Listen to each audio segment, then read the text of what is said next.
CJP వాళ్ళు చేసింది ఏంది? పెట్రోల్ చేతిలో పట్టుకున్న వాళ్ళకి అగ్గిపుల్ల పట్టించారు. నా పెర్ఫార్మెన్స్ మీకు నచ్చినట్టయితే స్మాల్ బాస్ అని స్పేస్ ఇచ్చి పద్మశ్రీ PAD MA SRI అని టైప్ చేసి 5555 SMS చేయండి.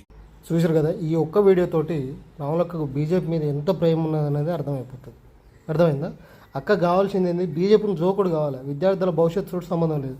కాంగ్రెస్ పార్టీలో రాహుల్ గాంధీ ఏమన్నాడు, చిదంబరం ఏమన్నాడు, మన్మోహన్ సింగ్ ఏమన్నాడు అనే దాని గురించి చెప్తుంది తప్ప ఇలా బీజేపీ చేసిన తప్పిదాన్ని ఎందుకు ప్రశ్నిస్తలేదు అనేది ఒకటి. ఇంకో విషయం, ప్రభుత్వ ఆస్తిని ధ్వంసం చేశారని మాట్లాడుతారు.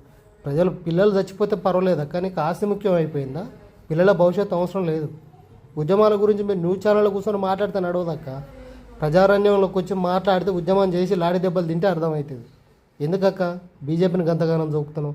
దయచేసి విద్యార్థుల పక్షాన మాట్లాడ ఒక్క వీడియో అన్న చెయ్యి.